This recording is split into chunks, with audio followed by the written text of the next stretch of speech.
hemos logrado un gran triunfo. Triunfo que es fruto de la presión que han ejercitado todos los ciudadanos desde Arica a Magallanes para exigirle al Congreso que apruebe una ley que nos permita disponer del 10% de nuestro ahorro previsional que hoy día está en manos de las AFP. Es un golpe certero a esta industria que durante 40 años ha profitado de nuestro ahorro previsional para fines absolutamente contrarios a la seguridad social. Es un sistema defendido por un 5% que se ha privilegiado con este gigantesco ahorro que generamos mes a mes. Hoy podemos decir claramente, comienza el fin definitivo de las AFP y el 25 de octubre, fecha del plebiscito, tenemos que ganarlo con mucha más fuerza para definitivamente acabar con la constitución política que es en definitiva la que ha garantizado y permitido la existencia de estas industrias absolutamente inmorales. Las AFP van a terminar, es un problema de tiempo. A mantenernos alerta ahora, porque mientras estamos celebrando, el gobierno presenta un proyecto de norma para modificar la actual previsión, garantizando y dejando intactas a las AFP, y lamentablemente ayer algunos senadores que votaron a favor del retiro del 10% comprometieron su esfuerzo para aprobar esta reforma que no es más que una reforma que no reforma nada y que mantiene intactas a las AFP en circunstancias que la gran mayoría de los chilenos y de las chilenas ha dicho claro y fuerte: no más AFP, queremos restituir la seguridad social como un derecho fundamental que nos permita al final de la vida activa vivir en condiciones de absoluta dignidad. Por eso, a mantenernos alerta, a demostrar que somos la gran mayoría, que vamos a ganar, porque hoy hemos logrado un gran triunfo contra la empresa más grande construida en dictadura y mantenida durante todos estos años. No más AFP. Hola, muy buenas tardes, amigas y amigos. Hoy quisimos comenzar nuestro programa con este video para manifestar nuestra satisfacción por la aprobación del retiro del 10% de los fondos previsionales para poder enfrentar la crisis que hoy vivimos. Sentimos mucha alegría por este logro que hemos conseguido como sociedad y agradecemos la Coordinadora Nacional de Trabajadores No Más AFP, de la que somos parte fundadora e impulsora desde hace muchos años, al haber instalado la demanda por mejores pensiones para todas y todos. Ese es el reto que tenemos ahora, seguir presionando para conquistar una nueva y verdadera sistema previsional para todos y todos los trabajadores. Bueno, ahora pasamos de lleno a ver el tema del día de hoy y también a presentar a nuestras invitadas. En medio de la crisis sanitaria y social en que vivimos gran parte de lo que llevamos del 2020, dos sindicatos de nuestra Confederación de Sindicatos Bancarios y del Sector Financiero se ven enfrentados a un proceso de negociación colectiva. Hablamos del sindicato Ripley, cuyas bases ayer rechazaron la oferta de la empresa y votaron la huelga. Además, el sindicato Servinco, que recién está iniciando las negociaciones con la empresa. Hoy nos encontramos con las presidentas de estas dos organizaciones para que nos cuenten de primera mano cómo ha sido negociar colectivamente bajo pandemia. Hoy saludamos a Nicole Mazón, presidenta del sindicato Banco Ripley. Hola Nicole, ¿cómo estás? Hola, buenas tardes. Bien, acá con mucho trabajo, saliendo recién de una reunión con la empresa. Bueno, ya nos va a contar más de esa reunión y de cómo ha vivido este proceso en este difícil momento que vivimos a nivel país y a nivel mundial. Así es. Bueno, y también saludamos a Anita Payeras, que es la presidenta de los sindicatos Servinco. Hola Anita, ¿cómo estás esta tarde? Del sindicato. Hola, sindicato. ¿Me escucha? Sí, súper bien Anita, ya. Fuerte y claro. Hola, buenas tardes a todos. Sí, en realidad quería rectificarte un detalle. Todavía ¿sí? Nosotros no entramos en negociación. Ya. Recién empezamos el 15 de octubre, donde ya. Presentamos nuestro pliego. Ya, ok. Pero bien, ahí preparándonos. Ya pues. Y así que bueno, hay la negociación de Nicole, porque va a ser como nuestra guía en esta situación totalmente anómala, por decir algo. Y nueva para todos. Es una experiencia nueva, exactamente. Exacto, sí, sí. Ya pues, y también le damos la bienvenida a nuestra invitada estelar, a la abogada laborista Javiera Aravena, quien además es nuestra nueva asesora legal en la Confederación Bancaria. ¿Cómo está, Javiera? Hola. Bien, muchas gracias. ¿A ustedes qué tal? Hola, Bien. Buenas tardes, Javi. Ya pues, vamos a dar inicio con 10 minutos de exposición para cada una de las dirigentes para que nos relate cuál es la situación en que se encuentran ahora y cuáles son los aspectos más complejos con los que se han encontrado en este proceso. Pero les pediremos que partan contándonos algo más de sus sindicatos, cuánta gente tienen asociada y en qué área trabajan. Por ejemplo, en el caso de Servinco, que brinda servicios al interior de un banco, ¿ya? Luego le vamos a dar 10 minutos a Javiera para que se refiera al tema más legal, más técnico, y cómo ve el escenario relatado por Nicole y Anita. ¿Ya, Javi? Así que, Anita Payeras, por favor, cuéntanos tú, ¿cómo estás viviendo este proceso? Ya nos dijiste que todavía te falta para presentar el pliego, pero ¿cómo ves esta negociación en pandemia? Mira, nosotros, de haber sido un sindicato grande, del 2006 a la fecha, somos aproximadamente 190 socios, 167 de 190 que éramos el año pasado, con todos estos despidos que hubieron a partir de octubre. La empresa ha cerrado oficinas, como lo había informado anteriormente, que ahora estamos más o menos en 167 socios. A ese nivel hemos llegado. Ahora, la gran parte de nuestros socios son... Esta es una empresa de cobranza que nació bajo el alero del Banco BBVA, que ahora es Scotiabank, ¿ya? Entonces ha sufrido varios procesos. Vivió el proceso que duró mucho, de 2 años, de la venta del BBVA al Scotiabank, ¿ya? Que recién eso se formalizó justamente en octubre, ¿ya? Y ahí el Scotiabank retiró mucha cartera de la que Servinco tenía con el BBVA, lo cual afectó directamente a los trabajadores, porque también nos vimos afectados, tanto en la carga de trabajo como los despidos. La gente de sucursales que también se vio afectada. Y básicamente el trabajo nuestro es de cobranza, pues a través del call center. La mayor cantidad de nuestros socios pertenecen al call center. Y ahora, en esta situación, a partir de fines de marzo, está la mayoría trabajando en el teletrabajo, ¿ya? Que también ha sido muy difícil este proceso de adaptación a este trabajo que ha afectado mayoritariamente a las mujeres, porque se han visto aproblemadas, porque están con la guagua, con los niños. Entonces no hay un sitio, un lugar donde la trabajadora pueda desempeñarse en forma tranquila y dispuesta, o sea, porque está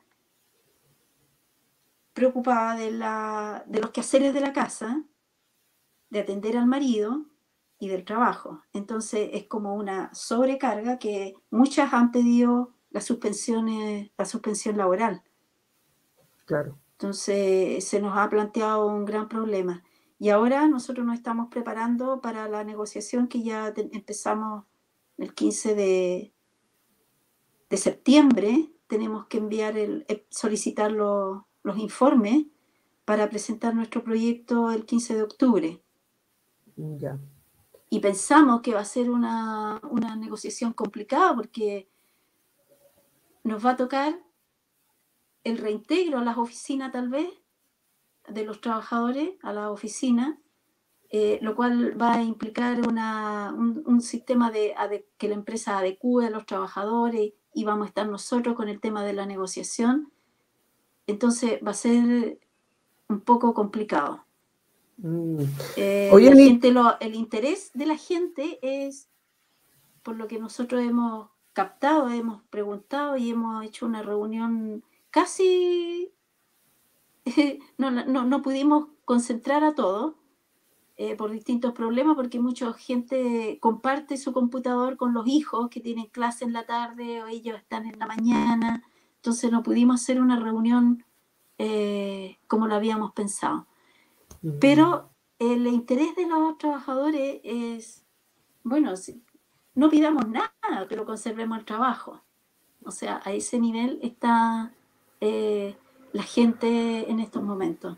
Por lo tanto, vamos a tener que replantearnos qué es lo que vamos a hacer, cuál va a ser nuestro petitorio y ¿cuáles van a ser las tomar en estrategias? cuenta las inquietudes, las estrategias para poder enfrentar esta negociación. Sí, sí. Oye, Anita, Eso sería en grandes rasgos. ¿Y cuál es el nivel de sindicalización que tienes tú en la empresa? Como el 90%. El 90% de la Sí. empresa está sindicalizada. Ya, Está excelente. sindicalizada. Sí. Ya. Sí, pues sí, difícil.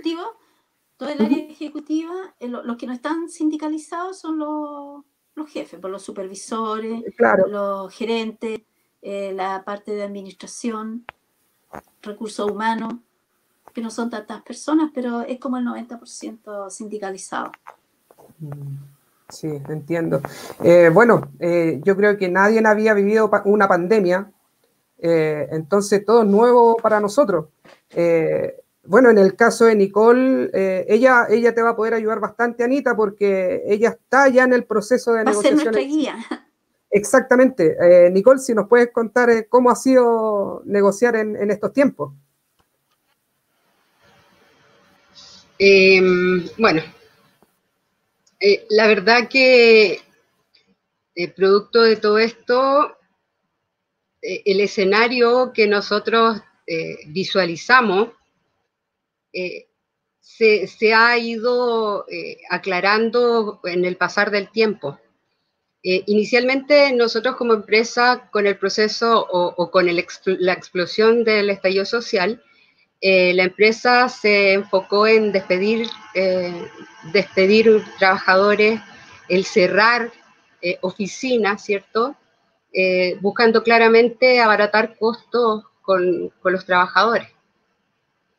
Por lo que nosotros al revisar cómo estaba la empresa económicamente, descubrimos que la empresa no había perdido, sino que había dejado de ganar las millonarias utilidades que habían tenido los otros 2 años anteriores, entendiéndose que uno cuando negocia por los 3 años anteriores. Por lo tanto, descubrimos que habían dejado de ganar, pero estaban ganando una cantidad de utilidades importantes. Por lo que teníamos alguna manera de poder encontrar un acuerdo con la empresa. Luego de eso, tuvimos que como sindicato fortalecernos en las redes sociales, porque obviamente no nos podíamos reunir y nosotros tenemos socios de Arica a Punta Arenas. Entonces, nosotros teníamos planificado viajar, todo eso se diluyó con el tema de la pandemia y había que rápidamente buscar soluciones. Así que mejoramos las redes sociales, adquirimos una aplicación del sindicato para así poder tener una buena comunicación. Creo que la comunicación es fundamental al momento de tener una negociación colectiva con nuestros colegas, con nuestros socios. Exacto. ¿Cierto? Por el tema de la comunicación. Entonces, debido a eso, nos fortalecimos. Sin embargo, cuando entregamos nuestro proyecto y ya dio inicio, que eso fue el 10 de junio, nos encontramos con una empresa que aparentemente no tenía intenciones de conversar, porque recién en julio, una semana antes de entregar la última, digamos, propuesta, entendiéndose que hoy día nosotros estamos teniendo una negociación reglada, por lo tanto, se debe regir por las fechas estipuladas en el convenio. Exacto. O sea, perdón, en el proceso. Entonces, la empresa nos llamó una semana antes de esa entrega, en donde descubrimos en el camino lo grave y lo, digamos, lo que perjudica el que exista, por ejemplo, el multiroot. Lo que perjudica hoy día con el tema de la pandemia, que se autorizara, por ejemplo, empresas que prestan servicio al área financiera, ¿cierto? Y que sirven, entre comillas, de apoyo. Porque de esa manera nosotros nos hemos dado cuenta que la empresa se ha ido, digamos, fortaleciendo para poder reemplazarnos, lo que hace mucho más difícil el poder negociar, porque el sindicato, aparte de tener que estar en las mesas tratando de lograr hacer entender a la empresa que los trabajadores hacen que el banco funcione, que esto tenga ganancias millonarias, además tenemos que protegernos y resguardar que no nos estén reemplazando. Y además de eso, solicitando, digamos, fiscalizaciones, solicitando que la ADT se pronuncie al respecto, porque estas empresas de apoyo las aceptaron o las aprobaron por la línea de la ADT, pero con un propósito claro, que era el prestar apoyo a los bancos. Pero como siempre hemos sabido, lamentablemente las empresas buscan la manera de cómo poder evadir o tratar de evitar que la negociación les afecte de alguna manera, entendiéndose que no hay otra manera de poder lograr beneficios, porque los bancos no los entregan por iniciativa propia. Esperan a esta instancia para que nosotros podamos lograr mejorar un proyecto que no busca enriquecerse, básicamente. Nosotros lo que estamos solicitando es poder, digamos, recuperar la pérdida que hemos tenido desde la última negociación del 2014 hasta ahora. Ni siquiera queremos ganar, lo que queremos es recuperar. Lo que antes nosotros como personas, como trabajadores, por ejemplo, íbamos al supermercado y logramos comprar con 100.000 pesos, hoy día tú vas al supermercado y no logras comprar lo mismo. No. Entonces, solo lo que busca nuestro proyecto es eso. Y sí, uno podría entender que no debería ser complicado eso. Pero la verdad que a nosotros nos ha costado bastante poder hacer entender a las personas que nos están tocando, digamos, negociar hoy día, el que nosotros como trabajadores necesitamos que la empresa nos entregue un respaldo, nos entregue beneficios que son derechos fundamentales. Nada más que eso. Exacto. Entendiendo que hoy día, en las circunstancias que nos encontramos, las empresas y los bancos propiamente tal, pensando de que el gobierno le está prestando un apoyo monetario importante a ellos para reactivar la economía, entendiendo desde esa base el que apoyen a la economía chilena. ¿Cómo se hace? Aquí en este caso, en la negociación, darle poder adquisitivo al trabajador. Los trabajadores, las personas hacemos el país. Claro. Y los trabajadores y las personas son las que movemos el país. Entonces necesitamos que un poco eso se pueda interiorizar. Es muy difícil, nos ha costado, pero ese es el trabajo que hoy día estamos, digamos, realizando. Sí, difícil, y difícil sobre todo en pandemia, pues.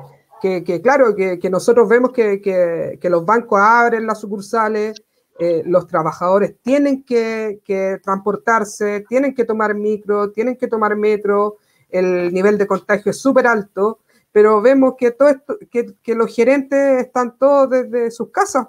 Ellos trabajan desde sus cómodas oficinas que tienen en sus casas, que nosotros no tenemos esas comodidades, pero son los trabajadores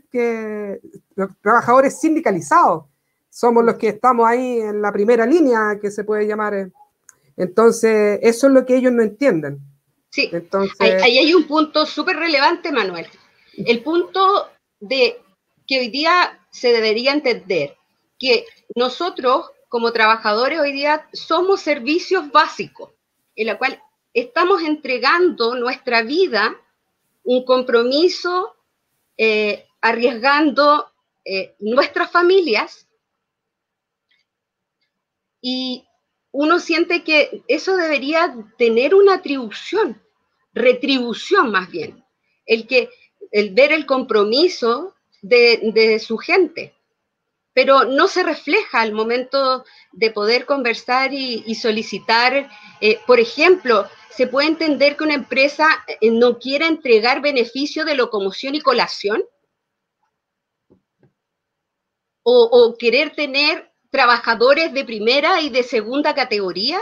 Son cosas que uno las trata de comprender, pero es difícil, porque todas las personas tenemos necesidades básicas, y esas necesidades básicas son comer, son trabajar, son estudiar.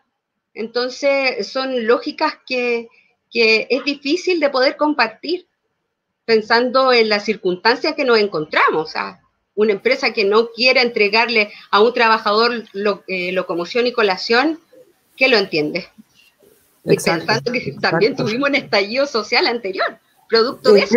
Más encima, claro, que Entonces, todo esto se fue acumulando, y la gente salió a las calles a pedir esto mismo que están pidiendo ustedes como sindicato. Entonces, no se puede entender sí, que como se raro. hagan los sordos.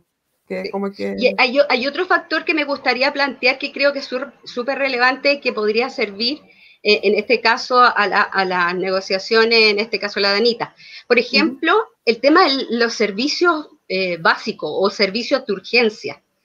Se supone que nosotros somos servicio básico, servicio de urgencias, entonces nosotros debemos entregar, proveer a la empresa de cierta cantidad de colegas o trabajadores para poder desempeñarse. Ahora, con el tema de la pandemia, eso no ha sido así. O sea, en el caso nuestro, tenemos trabajadores que son de alto riesgo, que esas personas sí se están protegiendo, pero sin embargo, todas las otras demás personas estaban trabajando. Y hoy día, con el tema de la negociación, surgió el tema del servicio de urgencia. Entonces, ahí hay un tema contradictorio que nos genera un ruido, digamos, el que no se esté respetando si ya está definido, porque esto se definió la negociación pasada, ¿cierto? Con el cambio de ley. Sí. ¿Te refieres a los servicios mínimos? Correcto. Lo que pasa es que ahora nos hemos dado cuenta que hay otros nombres que se le está entregando como servicio de urgencia. Entonces ahora ya los servicios mínimos no tan solo están ahí, sino que ahora hay un servicio de urgencia. Pero ¿quién los define?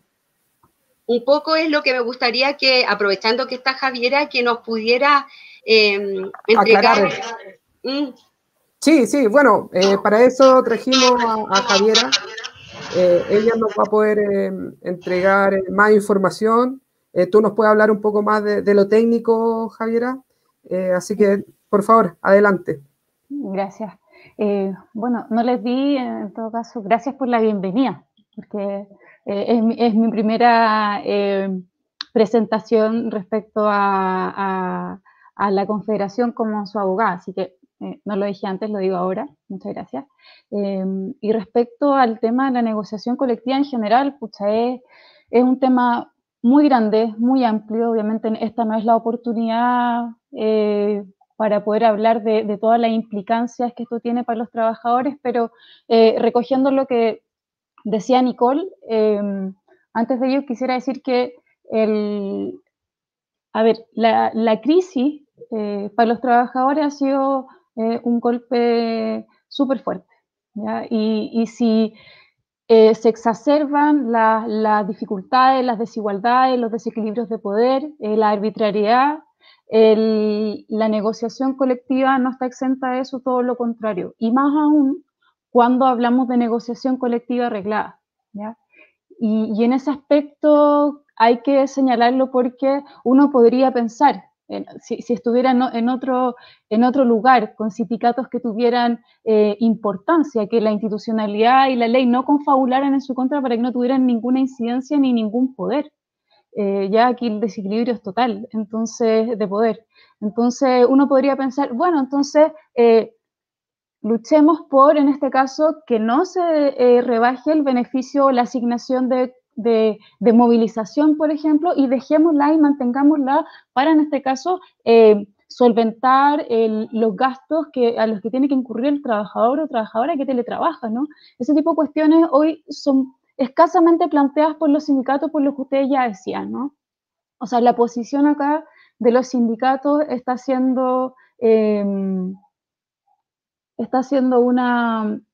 disculpen, está haciendo una posición súper, como por decirlo, están buscando solo mantener beneficios y el empleo y postergar las negociaciones. Ha sido así, es la regla general. Y es la regla general porque tienen criterio de realidad, porque los sindicatos chilenos lo que sí tienen es criterio de realidad, porque saben que el escenario les es adverso. Entonces, ante la amenaza del despido que está muy presente, ante la amenaza de la suspensión del contrato individual, porque dejémoslo claro, o sea, el sector bancario, las instituciones financieras, y además, como señala la resolución del Ministerio de Hacienda, los servicios financieros de infraestructura crítica, que eso puede ser cualquier cosa, no están obligados a paralizar, sino que tienen que seguir funcionando, ¿ya? Sin embargo, hay solo en los aspectos indispensables. Entonces, ¿qué pasa? Que se podría considerar, de hecho, así se autoriza por la ley, que pueden ser suspendidos contratos de trabajo respecto a trabajadores que se consideraría que no realizan funciones que son indispensables o necesarias para el funcionamiento, ya en este caso de la institución que fuere. Y eso es un problema, ¿por qué? Porque ya está la amenaza, el peligro del despido, pero además está la amenaza de la suspensión, o sea, ya ni siquiera como lo bueno que tiene, en el sentido de lo positivo que tiene ser servicio de utilidad pública en estas circunstancias, probablemente que estaba blindado frente a la suspensión del contrato, que, digámoslo, probablemente quienes nos ven y escuchan ya lo saben, pero es no recibir remuneración.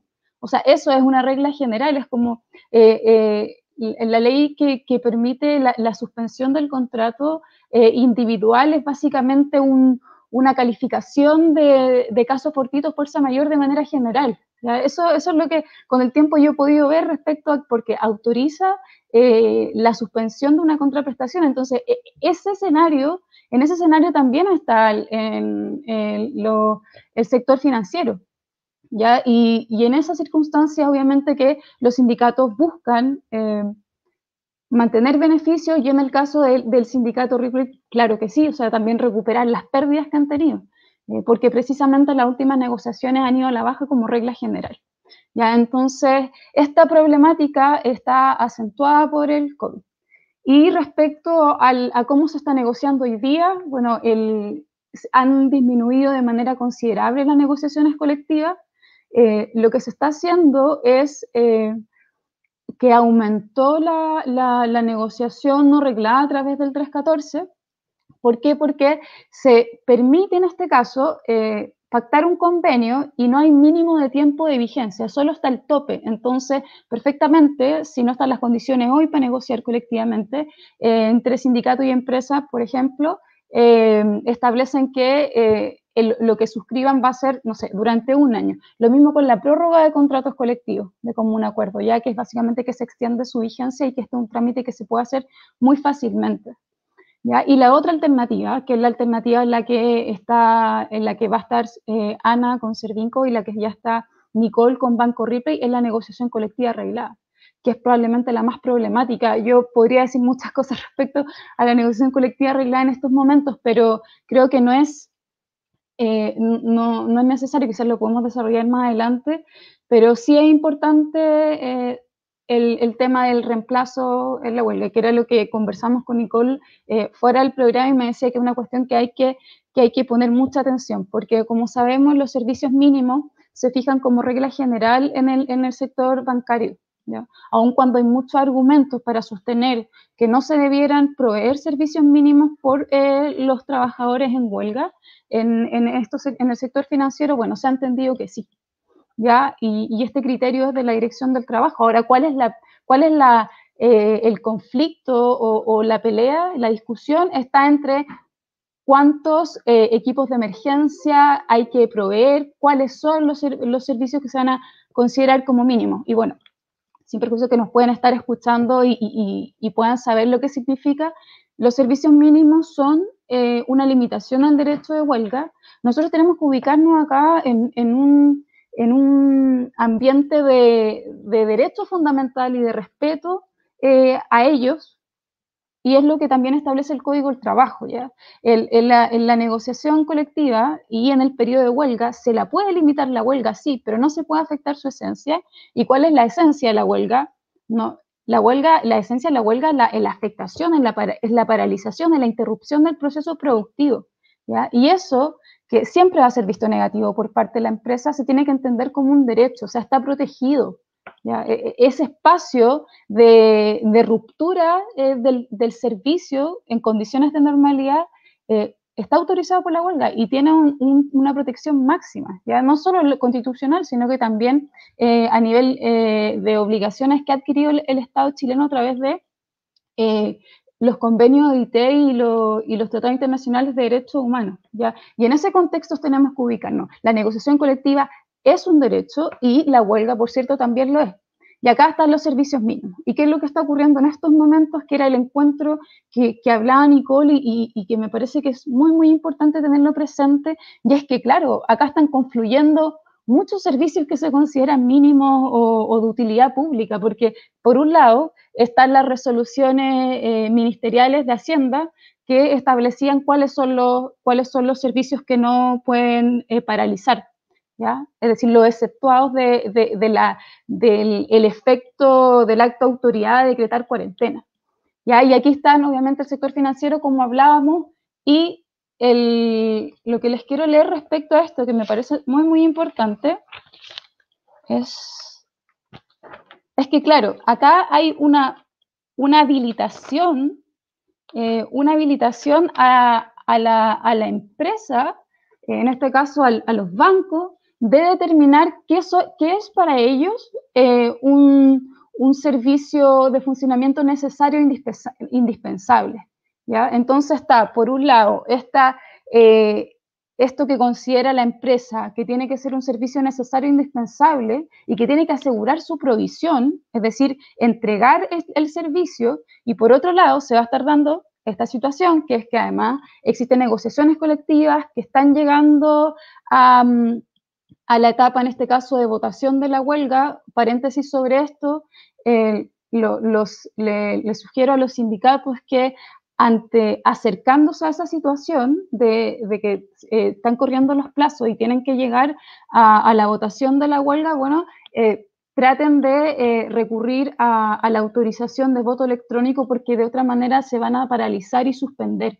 ¿ya? En los lugares donde hay cuarentena, se está suspendiendo la negociación colectiva en la etapa donde se debe votar la huelga, ¿ya? ¿Y qué ocurre ahí? Que hay un interregno muy grande que incluso está en discusión si tienen fuero o no, porque eso es lo que uno interpretaría como abogado y abogada de trabajadores. Sin embargo, las empresas han dicho que no, bueno, ahí no está suspendida la negociación colectiva y no gozaría de fuero, aun cuando sabemos que el trabajador y trabajadora tiene fuero durante la negociación colectiva. Entonces, ¿cuál es la solución? Lamentable que para todo esto es así, bueno, judicializar, y eso sabemos que puede tomar mucho tiempo. Pero bueno, entonces, están en los servicios mínimos, que a diferencia de lo que está ocurriendo ahora, que son las empresas las que determinan cuál es su servicio mínimo, en esta situación de pandemia. Pero por otro lado están los servicios mínimos, que como sabemos son los que establece la Dirección del Trabajo en el caso de que no hubiera acuerdo entre los sindicatos y la empresa, ¿ya? Y ahí hay un problema. ¿Por qué? Porque como decía Nicole, lo que le está pasando a Ripley, que es muy importante porque además en esto se ha improvisado, Nicole podrá explicar eso más adelante, acá todo se está construyendo en la medida que se va haciendo y se están cometiendo muchos errores. El caso de Ripley es uno.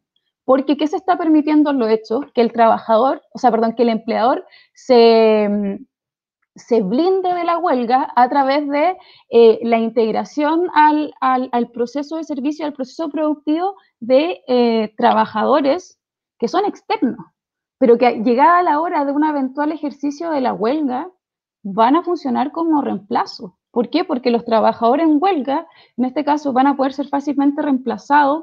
¿A propósito de qué? De que la resolución ministerial dice que se tiene que asegurar la provisión de esos servicios. ¿Y a qué?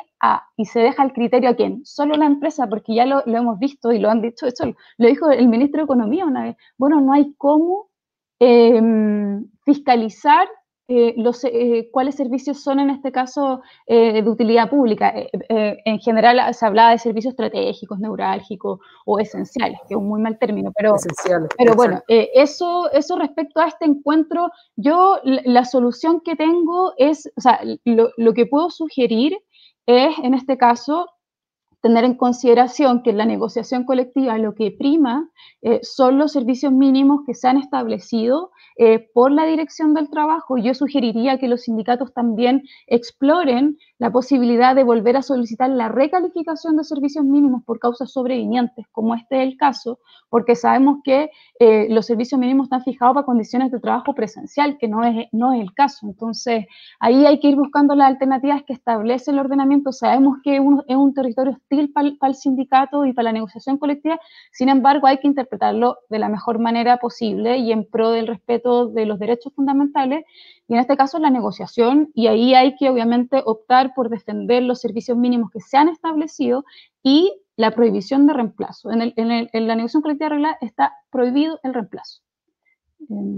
Podemos seguir hablando pues sobre esto, pero no quiero monopolizar la conversación. Sí, ahí nos queda más claro. Bueno, importante lo que mencionabas también con el tema de las votaciones. A los sindicatos que ya estén próximos a negociar, tener claro esto, que tienen que tener votación electrónica, porque de lo contrario van a quedar votados en el camino, y no es la idea. No es la idea. Bueno, cuando recién partió la pandemia, hubo un proyecto de ley que querían frenar las negociaciones colectivas, que no llegó a buen puerto, así que pero mencionarle también a los sindicatos para que no se preparen para llegar a las votaciones, que nadie quiere llegar a una huelga, pero de repente la empresa te obliga a llegar a este proceso. Entonces, lamentable. Oye, Nicole, bueno, aquí vemos que hay un obstáculo, por ejemplo, el tema de las votaciones. ¿Cómo fue para usted reunirse de manera virtual con los asociados para avanzar en la negociación? ¿Cómo fue el proceso? Me gustaría igual hacer la observación de que nosotros ya pasamos ese proceso que menciona Javiera, que son las votaciones, en donde solicitamos ministro de fe, y producto de las pandemias no se provee. Por lo tanto, la Dirección del Trabajo manifiesta que mientras exista este periodo de cuarentena, se debe, digamos, detener o pausar la negociación, ¿cierto? Y esperar a que se levante la cuarentena para recién hacer las votaciones. Pero surgía esa interrogante, porque nosotros sabemos de casos de sindicatos que lo hicieron y que no hicieron la votación electrónica. La DT se pronunció, sin embargo la empresa dijo, yo no reconozco prorrogar el convenio colectivo y no reconozco fuero, por lo tanto, los trabajadores se quedaron sin fuero y sin beneficios del proyecto colectivo. Entonces, nosotros para poder, digamos, sortear de mejor manera esa etapa, solicitamos la votación electrónica. Y bueno, recibimos un apoyo importante de nuestros colegas, de nuestros socios, ¿cierto? Teniendo prácticamente un 90% de votación a huelga o rechazando la última propuesta. Así es que eso nos lleva a un nuevo escenario y es el huelga en pandemia. Nosotros estamos trabajando y esperamos que la empresa tenga también la disposición de poder llegar a acuerdo en estos días, en estos 5 días que se solicitan después de la votación, que son los días de buenos oficios, ¿cierto? Que es lo que la negociación reglada. Nosotros estamos trabajando y estamos llanos a poder en esos 5 días lograr un acuerdo y esperamos que la empresa también tenga esa misma disposición. Pero si no fuera así, estaríamos yéndonos a huelga en periodo de pandemia. Entonces, surgen cosas que se están desarrollando en el camino y que tú te preguntas cómo las vamos a sortear. Y ese es el punto que nos lleva nuevamente a lo que decía Javiera, a buscar las maneras de poder sortearlas exitosamente. Sí, sí. Complicado una huelga en pandemia. Bueno, hay... Sí, Javiera, por favor. Muchas gracias. Claro, o sea, esto, para nosotros es nuevo, para la Dirección del Trabajo sabemos que va un paso atrás respecto a todo lo que está pasando, sino más, ustedes lo han vivido muy dramáticamente, pero también existe el reemplazo en la función, es decir, es todo lo que obstaculice la paralización o la interrupción en el proceso productivo que implica la huelga. Entonces ya se ha resuelto, y de hecho en Chile también, pero ya ha sido más desarrollado en la jurisprudencia extranjera lo que se denomina el reemplazo tecnológico. O sea, la huelga sigue teniendo el mismo poder aún en condiciones de trabajo remoto, es decir, no presencial. Ahora, claro, siempre va a ser, ahora es súper dificultoso poder ejercer la huelga si no se te permite ni siquiera hacer piquetes, porque ni siquiera hay posibilidad de reunión física, que es tan importante. Bueno, eso, por ejemplo, en esta huelga probablemente no ocurra, pero sí también están protegidos y el reemplazo esquirolaje, como le dicen los españoles, tecnológico existe y también puede ser considerado una práctica desleal y se tienen que iniciar también todos los procesos judiciales, ¿ya? Ahora, yo quisiera agregar respecto a los procesos judiciales, miren, yo estaba leyendo por acá, no sé, acá, respecto a lo que se ha dicho sobre la judicialización de la negociación colectiva, que es una cuestión que vino a intensificar, a acrecentar la reforma laboral de Bachelet, y también porque hay que vincularlo con la sobrecarga y la lentitud de los juicios en materia laboral. Si alguna vez tuvieron la virtud de ser rápido, ya no. Entonces yo les quisiera leer esto que dice, esto lo dice Américo Pla, ¿ya? Sobre el proceso de la justicia laboral. Dicen, el litigio del trabajo exige extremada sencillez, gran rapidez y absoluta gratuidad, porque sin estas condiciones es absolutamente inoperante. Y eso es lo que está pasando, ¿no? O sea, yo hoy día leía una sentencia que sobre la reclamación judicial de servicios mínimos del Banco de Chile, del 2017. Recién se resuelve ahora por la Corte de Apelaciones, donde le dicen no a la empresa que ya no tiene nada que hacer. Y ahora, y el banco, los sindicatos, los interempresas del Banco de Chile ya comenzaron están en su proceso de nueva fijación de servicios mínimos. O sea, claro, por un lado se dice, sí, mira, en los tribunales del trabajo los trabajadores probablemente son incluso más protegidos que en la dirección del trabajo, pero donde debe ser eficaz la protección es en el durante, en el mientras tanto, y en ese mientras tanto tiene incidencia la dirección del trabajo. Por eso es tan grave, tan inentendible, o sea, racional y lógicamente y jurídicamente inentendible, que no esté dando la protección que se debe hacer. Y ojo, que yo hablo institucionalmente porque yo sé que hay funcionarios y funcionarias, fiscalizadores y fiscalizadoras que hacen su trabajo lo mejor que pueden. Sin embargo, sabemos que quienes toman las decisiones respecto a las decisiones más importantes como dictamen, etcétera, son los que tienen en caso el control político. Sí, sí. Bueno, eso también hablábamos con Nicole ayer y que también en la DT ha recibido bastante ayuda. Y claro, de repente los funcionarios no tienen la culpa, pero son la cara visible. Entonces, pero bueno, Anita, mencionar que tenemos un problema técnico con Anita, lamentablemente no la podemos ver, pero sí la podemos escuchar, así que yo te quería hacer esta pregunta. ¿Cuál es la sensación de crisis económica e inestabilidad laboral que se ha dado bajo la crisis? ¿Cómo ha afectado la posición de la gente en tu sindicato? Anita, ¿me escuchas? Anita, no, parece que no tenemos a Anita en estos momentos. Bueno, esto es lo que pasa. Nos llegó tan de golpe esto del teletrabajo, esto de las videollamadas, que a veces están todos conectados en internet en las casas o en el mismo barrio que queda sin señal. Entonces es una complicación, sobre todo para los trabajadores que tienen que estar conectados en todo momento. Y a veces los jefes ni siquiera entienden estas cosas. Creen que uno se está tomando un café o salió a fumar al patio. Y presionan, pero no entienden que ni siquiera el internet da para poder hacer teletrabajo. Como país no estamos preparados. Como país no estamos preparados. Ha quedado demasiado el descubierto, incluso con el Senado, cuando quieren votar y de pronto no tienen servicio.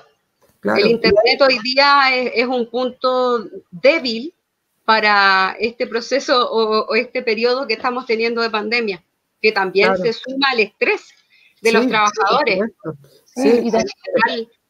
Y también se suma lo que está ocurriendo en muchos casos, que es que el empleador traslada la total responsabilidad de tener adecuadamente la conexión a internet, la mesa, la silla, porque no todos los trabajadores tienen silla de escritorio en sus casas, y ese tipo de cuestiones las tiene que asegurar el empleador. Sin embargo, yo he visto anexos de contratos, modificaciones respecto al teletrabajo, que son básicamente una declaración donde el trabajador tiene que reconocer que cuenta con todas las condiciones de salud, seguridad y protección a la vida en su casa. O sea, la inversión total de eso es lo que ha hecho. Y no las tiene. No las tiene. No le están proveyendo de nada, ni siquiera de un equipo en donde ellos se puedan desempeñar. Exactamente, sí, no, complicado. Bueno, Nicole, volviendo a este tema del internet y todo, ¿cómo fue para ustedes poder comunicarse con sus socios a través del internet, virtualmente? ¿Cómo fue esa nueva experiencia? Mira, a veces el tema etario juega un rol importantísimo en eso. Nos hemos dado cuenta que muchas veces nuestros colegas le piden ayuda a sus hijos, a sus nietos, y ellos los apoyan en este digamos, nuevo proceso. Nuevo mundo. Sí, a veces hay personas que incluso le temen.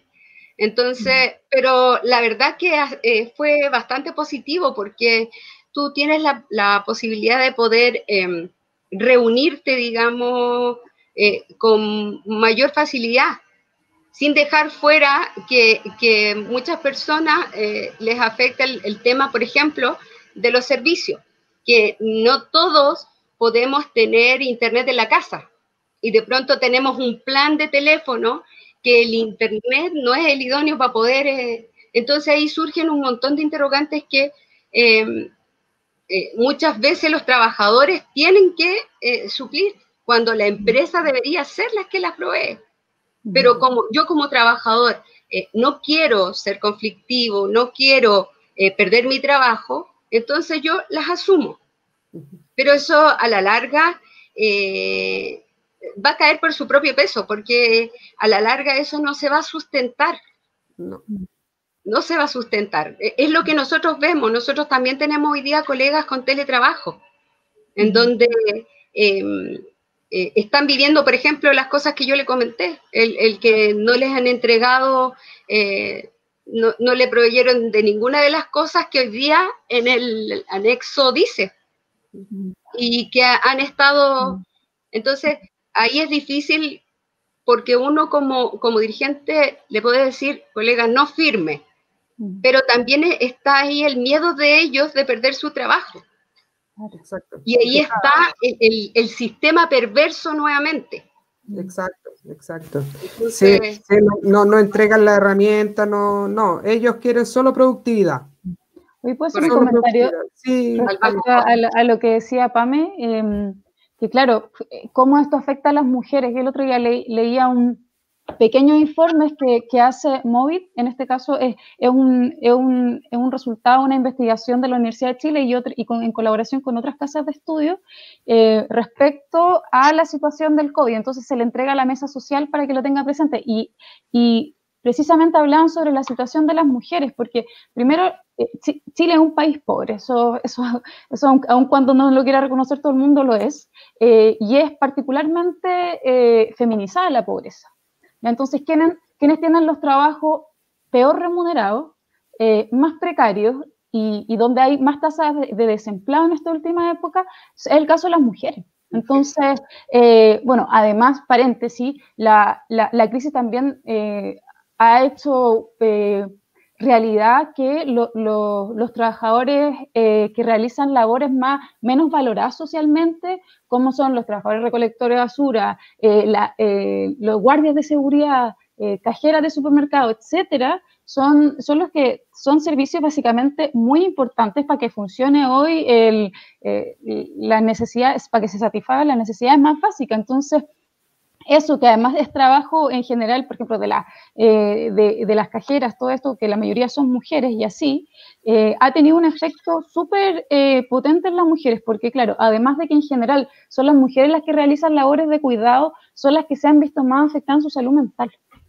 O sea, y eso está asociado porque hay inseguridad, hay incerteza, hay ansiedad, y eso afecta más a las mujeres. Entonces, además de que hay mayor desempleo y también, en este informe hablan sobre también la situación de las trabajadoras de casa particular, que es muy complicado, muy difícil, porque la mayoría está en la informalidad, no todas tenían contrato de trabajo. Y respecto a lo que decía Eve Fénix sobre, claro, las condiciones materiales en Chile son malas. O sea, la gente somos sudacas. No sé, como que las casas no están habilitadas para que estén los niños para trabajar. La mayoría de las casas son hogares donde hay hacinamiento, entonces es bien difícil que con todos estos factores alguien pueda rendir de la misma manera que puede rendir con el trabajo presencial.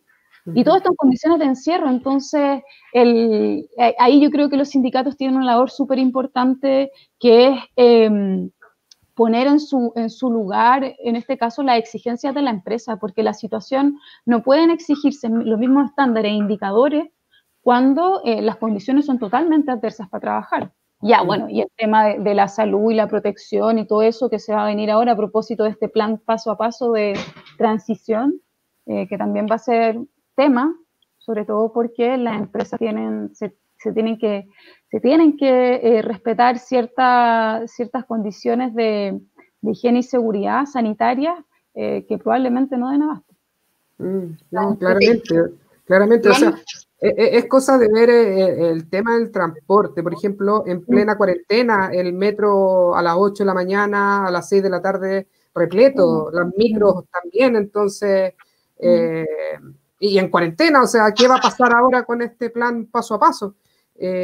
No, difícil situación. Me gustaría poder referirme a eso, Manu, que es algo que también a nosotros como empresa nos ha afectado bastante. Tenemos mayor cantidad de mujeres trabajando. Y tenemos una parte, como les explicaba yo, en teletrabajo, en donde muchas veces no existe el lugar idóneo o el lugar específico que cumpla con todo lo que dice el anexo, ¿cierto? Y además nuestras colegas cumplen el rol de trabajador, de mamá, ¿cierto? De cuidador y de profesor. Porque hoy día los niños están en la casa. Entonces se hace muy difícil el poder desarrollar todas esas tareas. Sí, de todas maneras. Entonces, sí. En cuanto a eso, tampoco se ha hecho, se ha tomado de manera seria. Yo creo que la DT tiene un rol fundamental que no hoy día se está cumpliendo, entendiéndose que esto antes no estuvo, digamos, estamos viviendo algo nuevo. Sin embargo, con el tema del teletrabajo, esto no viene desde ahora. La pandemia lo que hizo es apurar esto. Esto viene desde antes, en donde uno cree que debería ya la dirección del trabajo tener ya planificado ese tipo de cosas y prever todos esos riesgos. Y aún así no está sucediendo. Entonces, yo creo que también hay que hacer el análisis y darse cuenta de que una vez más las entidades que deben fiscalizar y proteger al trabajador no lo están haciendo. No lo están haciendo, sí, claramente. Anita Payera parece que ahora sí no escucha. ¿Anita? No, me parece que seguimos con problemas con Anita. Bueno, ya estamos casi terminando el programa y quisiera saber, Javiera, ¿cuál es tu reflexión final respecto a la situación que viven estos dos sindicatos? ¿Qué nos puedes contar? A mí hablando en la tarde con Nicole, me pareció una cuestión súper paradójica el que en este caso al sindicato único del Banco Ripley le perjudica ser un sindicato único, porque está obligado a negociar de manera arreglada. ¿Ya? En cambio, en la banca usualmente, como está tan atomizada la organización sindical, desperdigan muchos sindicatos, negocian de modo no reglado y al parecer les es más beneficioso. Y en cambio acá, la negociación colectiva arreglada los perjudica. ¿Por qué? Por toda esta procedimentalización que si ya antes era total, ahora no sé, es totalizante. O sea, los servicios mínimos, la provisión de equipos de emergencia, estas mediaciones obligatorias que suspenden. Entonces, todo este tipo de cuestiones están redundando en una afectación a un derecho que es súper grave y que además, ¿y por qué te digo que porque es paradójico? Porque lo que se aspira o se estima es que avanzar hacia la negociación colectiva a través del sindicato más representativo, ¿cierto? Es decir, que sean sindicatos completos los que representen a los otros sindicatos, pero en este caso, habiendo un sindicato, hay un gran problema porque están enjaulados en este único modo de negociar. ¿Por qué? Porque es un sindicato que o sea, sin perjuicio de que los trabajadores tengan muchas ganas de participar, estén muy empoderados, pero sabemos lo que implica una huelga. Huelgas no recibir remuneración, eventuales represalias, despidos, etcétera. Entonces, en esas circunstancias están, y eso hay que tenerlo en cuenta para repensar también un ordenamiento jurídico que proteja y que incentive la organización sindical y el ejercicio de derechos colectivos, que es lo que lamentablemente estamos viendo, que se están viendo muy afectados, sobre todo por que acá hay un desnivel total de poder. Esa es mi reflexión. La paradoja que se ha implicado esto, que es una expresión, pero que es paradójico a nivel global, de cómo no se protege a las personas, no solo a los trabajadores y trabajadoras que es asalariados, sino que en general. Sí. Bueno, ya estamos terminando. Te queremos agradecer, Javiera, por haber estado acá con nosotros. Lamentamos que Anita Payeras tuvo problemas técnicos y no pudo compartir mucho este debate, pero agradecemos también a Anita, a Nicole, a ti también por tu tiempo. Sabemos que estás con tiempo reducido por el tema de tu negociación. Y bueno, y ahora apoyarte con todo en la huelga. Lamentamos la tosudez de la gente del Banco Ripley, no querer escuchar a sus trabajadores. Todavía tenemos la posibilidad, estamos en conversaciones y vamos a poner todo en nuestra parte, ojalá la empresa también lo haga para lograr acuerdos. Exactamente, exactamente. Así que muchas gracias, amigos. Los esperamos el próximo miércoles a las 7 de la tarde a través del Facebook de la Confederación Bancaria para tratar un nuevo tema con ustedes. Muchas gracias por estar acá con nosotros. Chao, chao. Gracias, chao.